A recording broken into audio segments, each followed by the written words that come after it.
Pria itu mendapatkan sebuah ponsel yang bisa meramalkan masa depan, tetapi ia tidak menggunakannya untuk memenangkan lotre dan menjadi kaya. Sebaliknya, ia menghabiskan $30.000 untuk menyewa sebuah rumah reyot karena ponsel itu mengatakan bahwa 2 hari kemudian pemilik rumah akan menemukan batu permata mentah senilai $100 juta di sana. Setelah mencari dengan teliti, ia benar-benar menemukan batu itu persis seperti yang ditunjukkan ponsel. Ia segera membawa batu itu ke toko perhiasan, tetapi pegawai toko mencoba mengusirnya karena bau badannya. Untungnya, manajer toko setuju untuk melakukan penilaian dan terkejut melihat permata berkualitas terbaik di dalam batu mentah tersebut.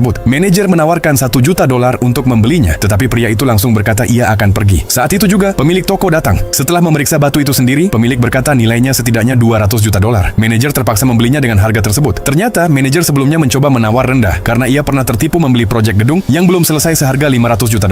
Pada saat itu, ponsel meramalkan masa depan lagi. Ponsel mengatakan harga gedung itu akan naik 10 kali lipat keesokan harinya. Pria itu langsung menawarkan $100 juta untuk membelinya. Anehnya, manajer setuju tanpa ragu, mengira pria itu adalah orang bodoh yang dikirim Tuhan untuk menyelamatkannya. Namun ketika ia pulang, ia mendengar ayahnya yang kaya berkata bahwa harga gedung itu akan meroket. Saat itulah ia sadar bahwa pria itu telah menipunya. Kemudian ponsel memberi pilihan baru, menukar seluruh kekayaannya untuk mendapatkan kekuatan super. Tanpa ragu, ia menekan tombol setuju. Detik berikutnya, ia memperoleh keterampilan bulu tangkis setingkat juara olimpiade. Ia tidak percaya kekuatan seperti itu benar-benar ada di dunia nyata. Tanpa kekayaan, ia harus kembali bekerja. Secara kebetulan, rekan bisnis barunya adalah seorang CEO wanita yang gemar bermain bulu tangkis. Saat pria itu tiba di kantornya, ia dengan santai berkata bahwa teknik CEO itu terlihat amatir. Ucapan itu membuat sang CEO marah dan menantangnya bertanding. Jika pria itu menang, ia akan menandatangani kontrak. Tetapi jika kalah, ia harus merangkak mengelilingi lapangan 3 kali. Pria itu setuju tanpa ragu. CEO itu dengan percaya diri berkata bahwa ia akan menghancurkannya. Tetapi segera menyadari ada yang tidak beres. Pria itu berdiri diam, namun mampu mengembalikan setiap pukulan dengan mudah. Pada akhirnya, CEO kalah. Namun ia tidak menepati janji. Sebaliknya, ia memanggil 3 pemain profesional. Ia berkata jika pria itu bisa mengalahkan mereka, ia tidak hanya akan menyetujui semua syarat kontrak, tetapi juga memberinya bonus $1 juta.